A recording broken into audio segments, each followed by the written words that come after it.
तो हेलो साथियों, स्वागत है हमारे हिंदी के यूट्यूब चैनल पे। आज हम हिंदी वर्णमाला और विराम चिन्ह के कुछ 350 क्वेश्चन करेंगे। तो हम शुरू करते हैं पहले क्वेश्चन से। निम्नलिखित में से कौन सा वर्ण स्त्रीलिंग नहीं है? निम्नलिखित में से कौन सा वर्ण स्त्रीलिंग नहीं है? निम्नलिखित में से कौन सा वर्ण स्त्रीलिंग नहीं है? छोटी ई, बड़ी ई, री, ये स्त्रीलिंग होते हैं। जो बड़ा ऊ है वो पुल्लिंग है। डी वाला ऑप्शन हमारा सही हो जाएगा। नेक्स्ट है क्वेश्चन। नेक्स्ट क्वेश्चन है, निम्नलिखित व्यंजनों में से कौन से व्यंजन का उच्चारण तालु से होता है? निम्नलिखित में से कौन से व्यंजन का उच्चारण तालु से होता है? चा जो वर्ग होता है वो तालु से बोला जाता है। चा, छा। सी वाला आंसर हमारा सही हो जाएगा, छा। नेक्स्ट है, लुंठित वर्ण कौन सा है? लुंठित वर्ण कौन सा है? जो रा है वो है लुंठित वर्ण। जो रा है वो है लुंठित वर्ण। ओष्ठ, स्पर्श व्यंजन, अल्पप्राण और अघोष वर्ण कौन सा है? ओष्ठ, स्पर्श व्यंजन, अल्पप्राण, अघोष वर्ण कौन सा है? तो ये कौन सा है? पा। पा ओष्ठ भी है, स्पर्श व्यंजन भी है, अल्पप्राण है और अघोष है। ये वाला आंसर हमारा सही हो जाएगा। नेक्स्ट, एक ही ध्वनि का द्वित्व हो जाने पर वह क्या कहलाती है?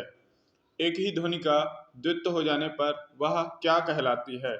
वह कहलाती है युग्मक। डी वाला आंसर हमारा सही हो जाएगा। यह किस प्रकार की ध्वनि है? यह किस प्रकार की ध्वनि है? जो ये या है, या तालव्य ध्वनि है, या तालु से बोले जाने वाली ध्वनि है। नेक्स्ट क्वेश्चन है, उच्चारण की दृष्टि से वह क्या है? उच्चारण की दृष्टि से वह क्या है? उच्चारण की दृष्टि से वह दंतोष्ठ है। ए वाला आंसर हमारा, सी वाला आंसर हमारा सही हो जाएगा। हिंदी वर्णमाला में स्वरों की कितनी संख्या है? हिंदी वर्णमाला जो स्वरों की संख्या है वो 11 है। नेक्स्ट, ए के उच्चारण में कौन कौन से जैसे उच्चारण स्थान की सहायता ली जाती है? तो ए के उच्चारण स्थान में कौन कौन से उच्चारण स्थान की सहायता ली जाती है? तो वो ए कंठ से और तालु से दोनों से बोला जाता है। बी वाला आंसर हमारा सही हो जाएगा। क्या वर्ग ध्वनि किस वर्ग में से आती हैं? चा वर्ग ध्वनियां किस वर्ग में से आती हैं? तो चा वर्ग में से ध्वनियां किस वर्ग में आती हैं? तो चा वर्ग की जो ध्वनियां वो तालव्य वर्ग में आती हैं। नेक्स्ट है, वर्णमाला का कौन सा अक्षर पुल्लिंग नहीं है? वर्णमाला में कौन सा अक्षर पुल्लिंग नहीं है? ई और बड़ी ई, ये स्त्रीलिंग के अंतर्गत गिने जाते हैं। जिन वर्णों का उच्चारण स्थान स्वतंत्र होता है उसे हम क्या कहते हैं?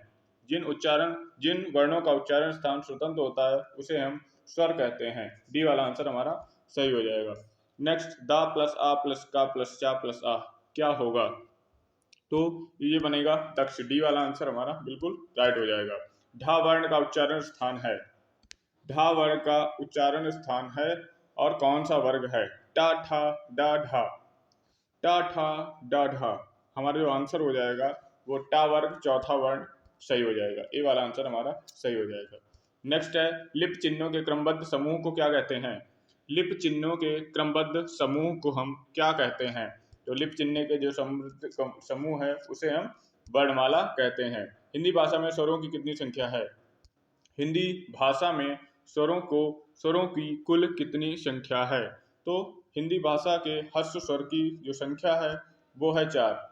हर्ष स्वरों की संख्या 4 है। नेक्स्ट, ऐसे कौन सी दो मात्राएं हैं जिनका प्रयोग तो किया जाता है किंतु समावेश स्वर में नहीं किया जाता? अंग और आहा। अंग और आहा। सी वाला आंसर हमारा सही हो जाएगा। उच्चारण की दृष्टि से संबल ध्वनि कौन से वर्गीकरण में आती है? उच्चारण की दृष्टि से जो संबल ध्वनि है वो कौन से वर्गीकरण में आती है? संपृक्त ध्वनि के अंतर्गत आती है। डी वाला आंसर हमारा सही हो जाएगा। किस स्वर के उच्चारण में दीर्घ स्वर से भी अधिक समय लगता है? किस स्वर के उच्चारण में दीर्घ स्वर से भी अधिक समय लगता है? तो किस स्वर के उच्चारण में? प्लुत। प्लुत स्वर में 3 मात्राओं का समाहार होता है, तभी उसमें दीर्घ जो स्वर होता है उससे भी ज्यादा समय लगता है। बी वाला आंसर हमारा सही हो जाएगा। वर्णमाला में स्पर्श व्यंजनों की कुल कितनी संख्या है? तो वर्णमाला में स्पर्श व्यंजनों की कुल 25 संख्या है। स्वर ए ऐ का उच्चारण स्थान कौन सा है? स्वर ए ऐ का उच्चारण स्थान कंठ और तालव्य है। ए वाला आंसर हमारा सही हो जाएगा। निम्न हिंदी शब्दकोश में का के बाद कौन सा स्पर्श व्यंजन दिखाई देता है? हिंदी शब्दकोश में का के बाद कौन सा व्यंजन दिखाई देता है? तो का के बाद शब्दकोश में कौन सा व्यंजन दिखाई देता है? का के बाद छा दिखाई देता है। बी वाला आंसर हमारा सही हो जाएगा। भाषा की सार्थक लघुत्तम इकाई कौन सी है? भाषा की सार्थक जो लघुत्तम इकाई है वो वर्ण है। डी वाला आंसर हमारा सही हो जाएगा। निम्न में दंत वर्ण कौन सा है? निम्न में दंत वर्ण कौन सा है? निम्न में दंत वर्ण कौन सा है? तो सा जो हो जाएगा वो दंत वर्ण के अंतर्गत आता है। निम्न में अनुनासिक वर्ण कौन सा है? निम्न में अनुनासिक वर्ण कौन सा है? निम्न में अनुनासिक वर्ण मा है। निम्न में अनुनासिक वर्ण मा है। निम्न में वर्ण घोष है। निम्न में वर्ण घोष है। निम्न में वर्ण घोष है। गा है वो घोष है। ए वाला आंसर हमारा सही हो जाएगा। ला और सा का उच्चारण स्थान किस स्थान से होता है? ला और सा का उच्चारण स्थान दंत स्थान से होता है। सी वाला आंसर हमारा सही हो जाएगा। इनमें से कौन सी देवनागरी की ध्वनि नहीं है? इनमें से कौन सी देवनागरी की ध्वनि नहीं है? ग्रीवा ध्वनि ये देवनागरी की ध्वनि नहीं है। निम्न व्यंजन का उच्चारण स्थान तालव्य है। किस व्यंजन का उच्चारण स्थान तालव्य है? चा, छा, जा, झा, झा। बी वाला आंसर हमारा सही हो जाएगा। इसका आंसर तालव्य है। जिन ध्वनियों की गणना ना स्वर में की जाती है ना व्यंजन में की जाती है उसे क्या कहते हैं? ना स्वर में की जाती है ना व्यंजन में की जाती है उसे क्या कहते हैं? अयोगवाह। उसे कहते हैं अयोगवाह। ये वाला आंसर हमारा सही हो जाएगा। स्वर तंत्रियों के आधार पर व्यंजनों को कुल कितने भागों में बांटा गया है? स्वर तंत्रियों के आधार पर व्यंजन को कुल कितने भागों में बांटा गया है? तो व्यंजन को कुल 2 भागों में बांटा गया है। डी वाला आंसर हमारा सही हो जाएगा। प्रत्येक शब्द की वर्तनी के सभी वर्गों को उसी क्रम में अलग अलग दिखाना क्या कहलाता है? प्रत्येक शब्द की वर्तनी के सभी वर्गों को उसी क्रम में अलग अलग दिखाना वर्ण विच्छेद कहलाता है। ये वाला आंसर हमारा सही हो जाएगा। क्या कहलाता है? वर्ण विच्छेद कहलाता है। स्वरों का उच्चारण है बिना किसी सहायता से। स्वरों का उच्चारण है, बी वाला आंसर हमारा सही होगा, बिना किसी सहायता से। निम्न में से कौन सा शब्द स्वर का वर्गीकरण नहीं है? निम्न में से कौन सा शब्द स्वर का वर्गीकरण नहीं है? द्वित्व जो है वो स्वर का वर्गीकरण नहीं है। निम्न में से कौन सा शब्द प्रयत्न और उच्चारण के आधार पर व्यंजन का वर्गीकरण नहीं है? निम्न में से कौन सा शब्द प्रयत्न और उच्चारण के स्थान पर आधार पर व्यंजन का वर्गीकरण नहीं है? तो व्यंजन का वर्गीकरण कौन नहीं है? सघोष। सघोष और अघोष ये व्यंजन का वर्गीकरण नहीं है। उच्चारण के स्थान पे प्रयत्न और उच्चारण के स्थान पे नहीं है, वैसे हैं। जिन जिन स्वरों के उच्चारण में 2 मात्रा का समय लगता है या हर्ष से 2 गुना समय लगता है उसे कहते हैं गुरु स्वर। उसे कहते हैं गुरु स्वर। डी वाला आंसर हमारा सही हो जाएगा। उसे कहते हैं गुरु स्वर। डी वाला आंसर हमारा सही हो जाएगा। जिन व्यंजन ध्वनि के उच्चारण के समय स्वर तंत्री में कंपन होता है उस व्यंजन इस उच्चारण स्थान के आधार पर ध्वनियों के वर्गीकरण में उनका क्या स्थान है? ध्वनियों के वर्गीकरण में उनका क्या स्थान है? तो काकल्य ध्वनि उनको बोला जाता है। काकल्य ध्वनि उनको बोला जाता है। बी वाला आंसर हमारा सही हो जाएगा। वर्णों के व्यवस्थित समूह को क्या कहते हैं? वर्णों के व्यवस्थित समूह को हम वर्णमाला कहते हैं। नेक्स्ट, छा वर्ण किन 2 वर्णों के मेल से बना है? छा वर्ण किन वर्णों के 2 मेल से बना है? का और सा। बी वाला आंसर हमारा सही हो जाएगा। निम्न में से संयुक्त स्वर कौन सा है? निम्न में से संयुक्त स्वर कौन सा है? निम्न में से संयुक्त स्वर कौन सा है? निम्न में से संयुक्त स्वर कौन सा है? जो अ है वो संयुक्त स्वर के अंतर्गत आता है। स्पर्श व्यंजन कंठ ध्वनि, अघोष और महाप्राण ध्वनि है। स्पर्श व्यंजन कंठ ध्वनि, अघोष और महाप्राण ध्वनि है। तो इसका आंसर सही हो जाएगा। ये चारों किस में पाए जाते हैं? तो आंसर इसका हो जाएगा खा।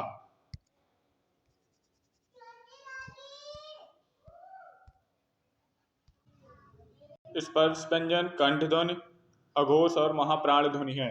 तो ये कौन सी है? खा। ये वाला आंसर हमारा सही हो जाएगा। नेक्स्ट, कंठ तालव्य कौन सा है? कंठ तालव्य कौन सा है? ए और अ कंठ तालव्य है। ए वाला आंसर इसका सही हो जाएगा। नेक्स्ट है, सभी महाप्राण वर्णों वाला वर्ग है। सभी महाप्राण वर्गों वाला वर्ग है। 1, 3, 5 अल्पप्राण, 2 और 4 महाप्राण। ठीक, नेक्स्ट, तो इसका आंसर हो जाएगा खा छा ठा। खा छा ठा, सी वाला आंसर हमारा सही हो जाएगा। जब एक ध्वनि का द्वित्व हो जाए तब वह क्या कहलाती है? जब एक ध्वनि का द्वित्व हो जाए तो वह क्या कहलाती है? युग्मक ध्वनि। तो वह कहलाती है युग्मक ध्वनि। जो क्या कहलाती है? युग्मक ध्वनि। दंतोष्ठ ध्वनि कौन सी है? दंत और ओष्ठ से बोली जाने वाली ध्वनि कौन सी है? दंतोष्ठ ध्वनि कौन सी है? तो वह है, वो है दंतोष्ठ ध्वनि। वह क्या है? दंतोष्ठ ध्वनि। सभी व्यंजन स्पर्श, सभी स्पर्श व्यंजन कौन से वर्ग में हैं? सभी स्पर्श व्यंजन कौन से वर्ग में हैं? सभी स्पर्श व्यंजन कौन से वर्ग में हैं? तो ए वाला आंसर हो जाएगा का, चा, पा और दा, ये स्पर्श व्यंजन है। अर्धविभ्रत स्वर हैं। अर्धविभ्रत स्वर हैं। अर्धविभ्रत स्वर हैं। अ जो है वो अर्धविभ्रत स्वर है। अ जो है वो अर्धविभ्रत स्वर है। जिनकी ध्वनि केवल मुख से निकलती है उन्हें क्या कहते हैं? जिनकी ध्वनि केवल मुख से निकलती है उन्हें क्या कहते हैं? तो जिनकी ध्वनि केवल मुख से निकलती है उसे निरनुनासिक कहते हैं। बी वाला आंसर हमारा सही हो जाएगा। अंतःस्थ और ऊष्म वर्ण कितने हैं? अंतःस्थ और ऊष्म वर्ण कितने हैं? तो अंतःस्थ ऊष्म वर्ण कितने हैं? अंतःस्थ और ऊष्म वर्ण 4 उसके हैं, 4 उसके हैं। रा का विवरण है। रा का विवरण है। तो रा का विवरण है वत्सर है, लुंठित है, सघोष है और अल्पप्राण व्यंजन है। ए वाला हमारा आंसर सही हो जाएगा। नेक्स्ट, काकल्य वर्ण है। काकल्य वर्ण है। जो का है सी वाला है, हा वो काकल्य वर्ण है। हा काकल्य वर्ण के अंतर्गत आता है। या क्या उच्चारण स्थान क्या है? या क्या उच्चारण स्थान तालु है। ए वाला आंसर हमारा सही हो जाएगा। निम्नलिखित में से कौन से व्यंजन महाप्राण है? 2 और 4। ता, तो पहला वाला रॉन्ग। ग्या, 2 और 4, का, खा, गा, तो ये भी रॉन्ग। अब शा, शा, शाहा, ये जो होते हैं ये महाप्राण के अंतर्गत आते हैं। स्पर्श व्यंजन दंत, अघोष और महाप्राण कौन कौन से हैं? स्पर्श, दंत, अघोष और महाप्राण वर्ण कौन कौन से हैं? तो महाप्राण वर्ण कौन कौन से हैं? था वाला इसके अंतर्गत आता है। था। केवल मुख से बोले जाने वाले सस्वर वर्णों को क्या कहते हैं? केवल मुख से बोले जाने वाले सस्वर वर्णों को क्या कहते हैं? सस्वर वर्णों को कहते हैं निरनुनासिक। डी वाला आंसर हमारा सही हो जाएगा। निम्नलिखित में से व्यंजन तालव्य व्यंजन कहलाते हैं। निम्नलिखित में से व्यंजन तालव्य व्यंजन कहलाते हैं। चा, छा, जा, झा, ये तालव्य व्यंजन के अंतर्गत आते हैं। नेक्स्ट है, किसके उच्चारण में कंठ और नासिका द्वारा मदद ली जाती है? किसके उच्चारण में कंठ और नासिका स्थान से मदद ली जाती है? तो डा, डा हो जाएगा। ए वाला आंसर सही हो जाएगा। किसके उच्चारण में वत्सर्ग की सहायता ली जाती है? किसके उच्चारण में वत्सर्ग की सहायता ली जाती है? तो सा में वत्सर्ग की सहायता ली जाती है। ता और दा को उच्चारण स्थान के आधार पर क्या कहते हैं?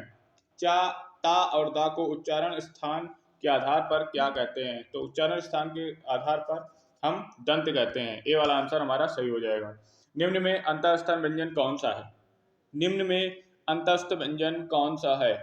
निम्न में अंतःस्थ व्यंजन कौन सा है? या, रा, ला जो है वो अंतस्थ व्यंजन के अंतर्गत आता है। बी वाला आंसर हमारा सही हो जाएगा। निम्न में अघोष वर्ण कौन सा है? निम्न में अघोष वर्ण कौन सा है? टा है वो है अघोष वर्ण। ए वाला आंसर हमारा सही हो जाएगा। निम्न में महाप्राण कौन सा है? निम्न में महाप्राण कौन सा है? निम्न में महाप्राण कौन सा है? तो डी वाला जो ठा वाला है वो दूसरा है, इसके मतलब ये महाप्राण है। डी वाला आंसर हमारा सही हो जाएगा। मूर्धन्य, स्पर्श, सघोष, नासिक, अल्पप्राण व्यंजन कौन कौन से है? मूर्धन्य, स्पर्श, सघोष, नासिक, अल्पप्राण व्यंजन कौन कौन से हैं? तो ड़ा जो होगा इन सबके अंतर्गत आएगा। सी वाला आंसर हमारा सही हो जाएगा। नेक्स्ट, निम्न में से अनुनासिक वर्ण कौन सा है? निम्न में से अनुनासिक वर्ण कौन सा है? निम्न में से अनुनासिक वर्ण कौन सा है? निम्न में से अनुनासिक वर्ण कौन सा है? ड़ा है अनुनासिक और पंचमा अक्षर एक ही चीज होती है। तो सी वाला आंसर हमारा सही हो जाएगा। मूर्धन्य वर्ण कौन सा है? KTM, चा का चा टा ठा डा ढा। ये वाला आंसर हमारा सही हो जाएगा। ये वाला आंसर हमारा सही हो जाएगा। उच्चारण स्थान के आधार पर निम्न में से के दंत है। उच्चारण के स्थान पर निम्नलिखित में से दंत है। उच्चारण स्थान के आधार पर निम्न में से दंत है, तो निम्न में से दंत कौन सा है? तो ला जो है वो दंत के अंतर्गत आता है। ला जो है वो दंत के अंतर्गत आता है। निम्न में दीर्घ स्वर है। निम्न में दीर्घ स्वर है। सी वाला आंसर हमारा सही हो जाएगा। नेक्स्ट क्वेश्चन है, हा का उच्चारण स्थान है। हा का उच्चारण स्थान कंठ है। ए वाला आंसर हमारा सही हो जाएगा। अंतःस्तन व्यंजन किस वर्ग में आते हैं? अंतस्थ व्यंजन किस वर्ग में आते हैं? या रा लावा। सी वाला बी वाला आंसर हमारा सही हो जाएगा। कौन सा वर्ग के सभी व्यंजन अल्प प्राण है? कौन से वर्ग के सभी व्यंजन अल्प प्राण हैं? कौन से वर्ग के सभी व्यंजन अल्प प्राण हैं? बी वाला आंसर का चा ता, ये कौन सा है? ये अल्प प्राण के अंतर्गत आते हैं। ओष्ठ की आवृत्ति के आधार पर निम्न में से कौन सा